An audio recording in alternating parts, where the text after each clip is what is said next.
अस्सलाम वालेकुम जी, क्या हाल चाल है। आप सबको रमज़ान मुबारक। हम थोड़ा सा लेट हुए हैं कुछ मसरूफियात की वजह से, तो जिसकी वजह से हम वीडियो नहीं बना सके और हम अपने चैनल को आगे कंटिन्यू कर सके। तो काफ़ी दिनों के बाद हम आपके साथ हाजिर हैं। तो उम्मीद करता हूँ आप खैरियत होंगे, ठीक ठाक होंगे, आपका रोज़े ठीक जा रहे होंगे, बारिश खैरियत से जा रहे होंगे। आज हम बात करेंगे खजूर के ऊपर। खजूर के साथ रोज़ा खोलना क्यों ज़रूरी है, खजूर हमारे जिस्म के अंदर क्या करती है, क्या नहीं करती। सबसे पहले देखा जाए तो जब एक इंसान 12 से 15 घंटे या 16 घंटे रोज़ा रखता है तो उसके जिस्म में क्या होता है, ठीक है। तो उसके अंदर जो ग्लूकोज़ का लेवल है वो नीचे आ जाता है, ठीक है। उसके बॉडी के अंदर जो लीवर होता है उसके अंदर जो ग्लाइकोजन होता है वो कम होना शुरू हो जाता है। बॉडी का इंसुलिन लेवल कम हो जाता है। इसलिए कहते हैं कि शुगर के मरीजों के लिए रमज़ान के रोज़े बड़े फ़र्ज होते हैं, बड़े फ़ायदेमंद होते हैं। खाली शुगर के लिए ही नहीं, हर इंसान के लिए फ़ायदेमंद होते हैं, क्योंकि इसके अंदर की जो बॉडी के अंदर जो बीमारी होती हैं वो कम होना शुरू हो जाती है। अच्छा जी, तो हम बात कर रहे थे कि बॉडी के अंदर जो लीवर होता है उसके अंदर ग्लाइकोजन कम होना शुरू हो जाता है, इंसान का इंसुलिन लेवल कम होना शुरू हो जाता है और साथ ही साथ मैदे के अंदर गर्मी हो जाती है, ठीक है। ये तो हमने देखा था कि भाई 12 से 15 या 16 घंटे जब इंसान रोज़ा रखता है तो क्या इसके बॉडी के अंदर चीनी आती है, क्या होता है क्या नहीं होता।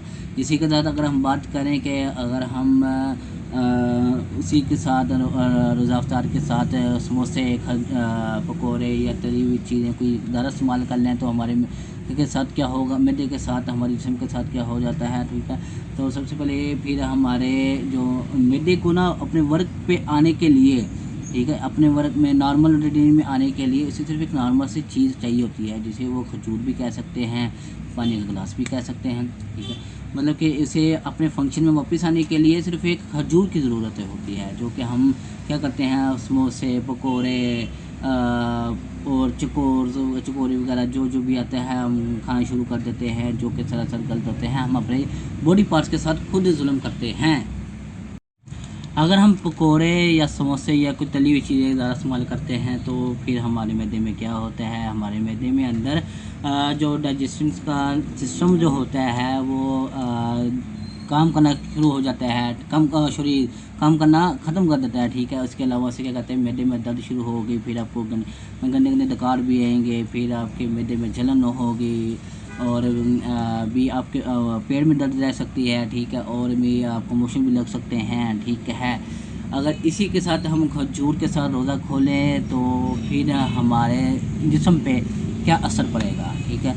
तो सबसे पहले हम ये जानना है कि खजूर के अंदर ग्लूकोज होता है, ठीक है, ग्लूकोज भी होता है और फ्रूक्टोज भी होता है, ठीक है। ग्लूकोज में वही शुगर होती है जो हमारे बॉडी के अंदर जो खून होता है ना, जो खून के अंदर ग्लूकोज होता है वही ग्लूकोज शुगर खजूर के अंदर होता है। सबसे पहले हमने ये बात माइंड में रखी है, ठीक है। अगर हम कहेंगे ना खजूर से आपकी शुगर लेवल तेज़ होगा तो ये बात सरासर गलत है, ऐसा कुछ नहीं होगा।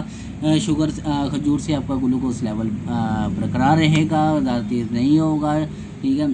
तो मैंने बड़े बड़े ऐसे देखे हैं जिनको शुगर हाई लेवल पे होती है, ठीक है, वो खजूर से रोज़ा खोलते हैं और ऐसा वैसा कोई सीन नहीं होता, ठीक है। तो जो ही आप सबसे पहले खजूर लेते हैं, हाँ डेट्स कह सकते हैं, डेट लेते हैं, तो फिर क्या होता है, ठीक है। तो ग्लूकोज जो खजूर आप खाते हैं तो सबसे पहले वहाँ से ग्लूकोज निकलेगा, ग्लूकोज निकल के उसे क्या कहते हैं वो आपके आंतरिक में जाएगा, आंतरिक में जाके वो ख़त्म हो जाएगा, ठीक है। आंतरिक में जाके वो फिर आपके खून में शामिल होगा, ठीक है, और खून में साथ फिर वो आपके लीवर में जाएगा, लीवर में जाकर फिर वहाँ से वो आपका ग्लाइकोजन निकालेगा, से जाके वहाँ से फिर जाके वो सीधा ग्लाइकोजन निकालेगा, ठीक है। ग्लाइकोजन के बाद वो सीधा फिर आपके ब्रेन में जाएगा, वहाँ से फिर आपके मसल्स में जाएगा, जो कि आपके बॉडी को और जिस्म को ताकतवर करता है, ठीक है। और वैसे भी खजूर के अंदर ग्लूकोज के अलावा पोटाशियम भी होता है और मैग्नीशियम भी होता है। मैग्नीशियम हमारे जिस्म के लिए बड़ा बेनिफिट है, हमारे जिस्म को मजबूत करता है, हमारे ब्रेन को मजबूत करता है, हमारे बॉडी पार्ट्स को मजबूत करता है, ठीक है। जिस तरह बाकी मल्टीविटामिन आपके बॉडी को मजबूत करते हैं, इसी तरह मैग्नीशियम भी हमारे जिस्म का एक मेन हिस्से का हिस्सा है, ठीक है।